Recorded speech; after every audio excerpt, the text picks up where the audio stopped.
وعلينا أن نتفقه في الدين في كتاب الله في الأحاديث النبوية يقول النبي صلى الله عليه وسلم من يريد الله به خيرا يفقهه في الدين.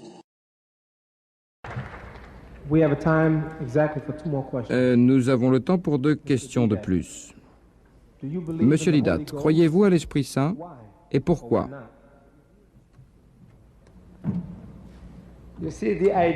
Comme vous le savez, le Saint-Esprit dans la doctrine chrétienne est la 3e personne d'une Trinité.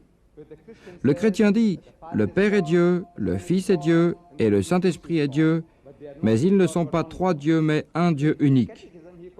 Et dans ses enseignements, il dit, le Père est tout-puissant, le Fils est tout-puissant, le Saint-Esprit est tout-puissant, mais ils sont un Dieu unique tout-puissant et non 3 dieux tout-puissants.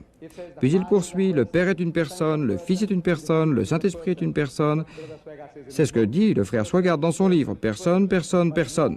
Mais ils sont une personne unique et non 3 personnes. Et moi je vous demande, en quelle langue parlez-vous?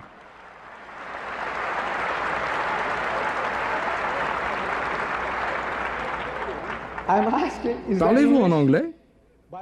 Par Dieu, c'est une hérésie incompréhensible.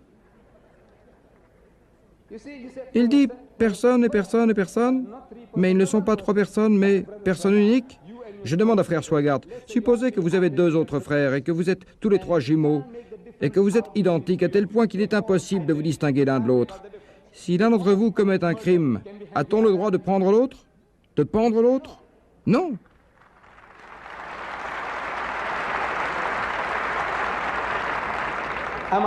Et si je vous demande pourquoi ne peut-on pas pendre l'autre, vous me direz c'est une autre personne. Je suis d'accord avec vous. Mais qu'est-ce qui le rend différent? Sa personnalité distincte. C'est pourquoi le Père, vous savez ce que c'est que l'imagination, la raison est impuissante face à elle. Les mots, quand on les prononce, suscitent des images mentales. Lorsque vous dites au nom du Père, il se crée dans votre imagination une image représentant un vieillard des millions de fois plus grand que l'homme ordinaire, mais ressemblant à un homme assis sur une planète avec la terre pour base et le ciel pour canapé. C'est lui le Père céleste, bienveillant. Et lorsque vous dites le Fils, Seigneur, à quoi pensez-vous? Vous pensez à un jeune homme, beau, blond, les yeux bleus, qui ressemble au héros des films,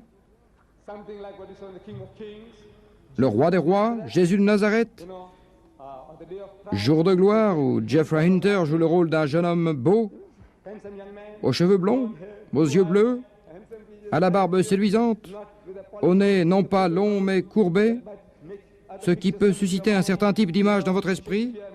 Vous savez que Shakespeare a fait de Shylock un personnage très célèbre. Ainsi, vous ne pensez qu'à un type anglais ou allemand ou d'un tout autre pays du Nord et qui a le nez long. Voilà le Fils. Quant au Saint-Esprit, il ressemble à la colombe qui descendit du ciel pendant que Jean-Baptiste baptisait Jésus dans le Jourdain, ou à une flamme de feu. L'image n'est pas tout à fait claire, mais elle est là. Vous avez 3 images religieuses différentes. Et quoi que vous fassiez, ces 3 images ne seront jamais une seule et même image. Vous aurez toujours dans l'esprit 3 images distinctes, mais si l'on vous demande combien d'images vous voyez, vous direz une seule. Et ce sera un mensonge. Chers frères et sœurs, vous me mentez.